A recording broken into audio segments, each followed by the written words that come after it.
Daytime. It's quite nice. You can see things, and sometimes they're pretty.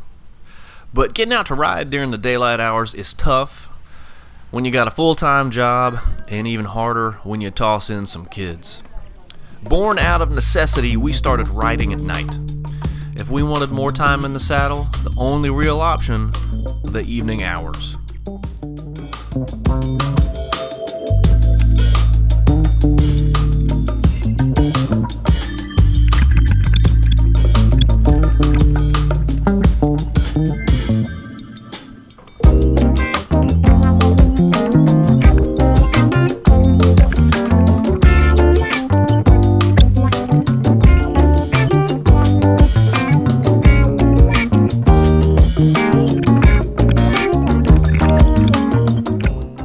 Night riding in the summer is also great since the temps are a little cooler and the lack of direct sunlight means less roasting.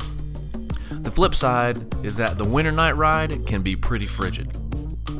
This ain't going to be a full-blown tutorial on night riding. Instead, here are a few things we've learned over the years that make the dark more enjoyable. First, you should be pretty good at riding your bike during the daytime.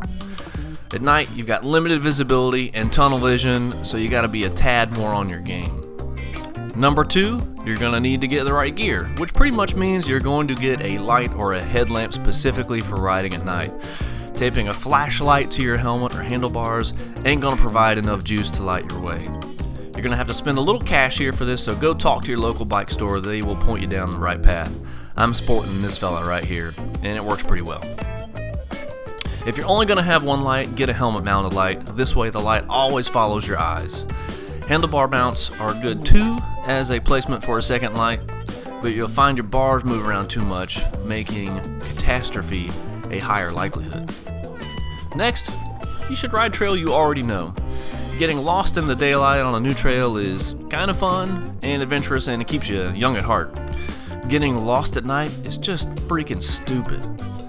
These trails here are the Briar Chapel trails just outside Chapel Hill, North Carolina, and we ride them a lot.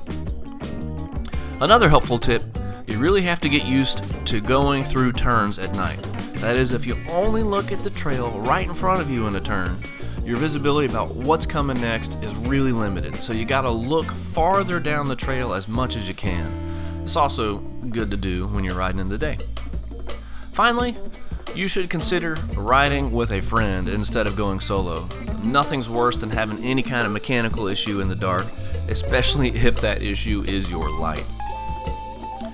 Those first few rides in the dark, no doubt about it, gonna be a mix of weird and total fun. You'll definitely feel like you're outside, but still traveling through a tunnel. You'll also see things that you don't normally see during the day, like all the trail dust that's getting kicked up that you're breathing in, and everyone's favorite, the trail spiders. The good news here is that spiders are a little bit easier to see and easier to avoid at night.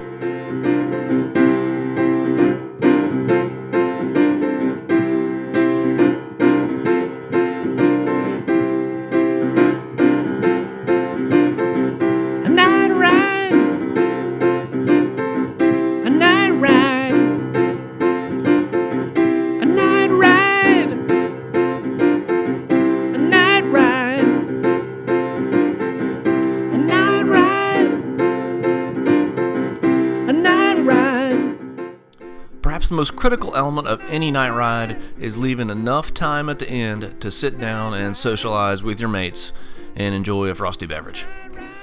This is also a great time to discuss your latest injuries, future bike purchases, and plan for your next bike trip. That's it, y'all.